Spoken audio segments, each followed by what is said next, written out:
Literacy and education, they're not the same things. If they're not the same, then what is the difference? Literacy is the basis for education. Education builds on literacy.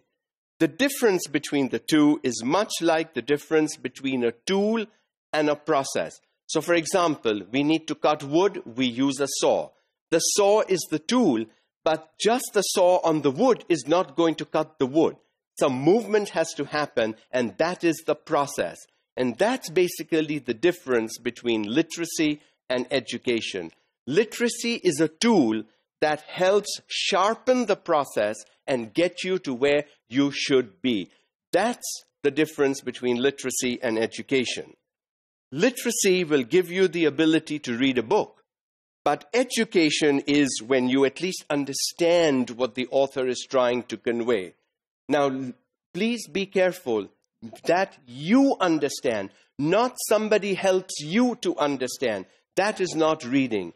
Reading comes when you read for yourself and you understand on your own. Reading is a personal, private skill that cannot be learned when other people are trying to explain what you are reading. Then what you're getting is another individual's understanding of what has been read, not your understanding of what has been read. And the two can be very different. What you understand from the reading and what somebody explains to you do not necessarily have to be the same. So literacy will help you read, but education will help you understand what you read on your own. Now, that is a critical skill that is lacking in our schools even today. Because even today, teachers are teaching their point of view of what the author is trying to say. Whether it is literature, whether it is poetry, whether it is a story, whether it is English literature or whether it is Urdu literature, the teacher explains what is being read. And that is not fair for the student, because then all the 20, 25, 30 students in a class think of the reading in the same one way. And that is not what reading is supposed to do. Reading is supposed to get you to think of what the author is trying to say. And even if the 25, 30 students in a class think differently, that is absolutely fine. That is what education is all about. Otherwise, if you're dependent on the teacher explaining to you what you've read, you are stuck at the literacy level. You haven't moved up to the education level. To be considered educated, you need to be able to read and understand on your own for yourself, share your understanding with others, and maybe convince others why they should think the way you think what the author is trying to say. It could also be the other way around. You could be convinced from what somebody else thinks the author is trying to say. And that is also absolutely fine, as long as the understanding comes from the student himself or herself.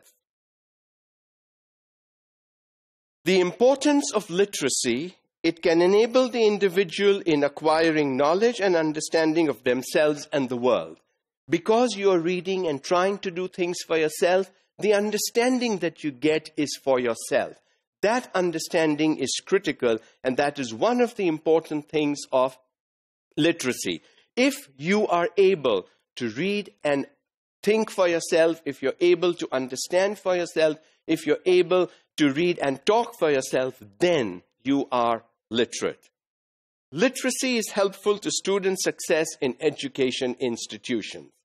If you've ever seen in your classes students coming in the middle of the year from another school system, from another city, maybe from a rural background to an urban setting, the child has difficulty fitting in. That's because the literacy level from where the child came does not match the entrance level literacy for your institution. That is the biggest dilemma when we teach differently in different educational settings. That is not universal education. Universal education demands that no matter where the school is, no matter where the student is coming from, the student is taught the same thing across. Unfortunately, that is not what we see in Pakistan in many schools, especially when you look at English medium schools, Urdu medium schools, government schools, private schools, madrasa schools.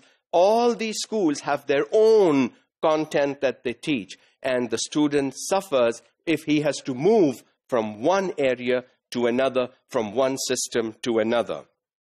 Social and economic development in a country.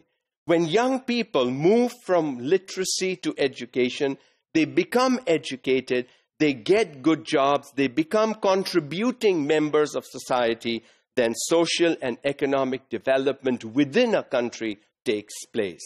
So this social and economic development rests on the fact that how many of your individuals are educated. What is the percentage of literate individuals in your particular country? That determines the kind of development that can happen, should happen within your country.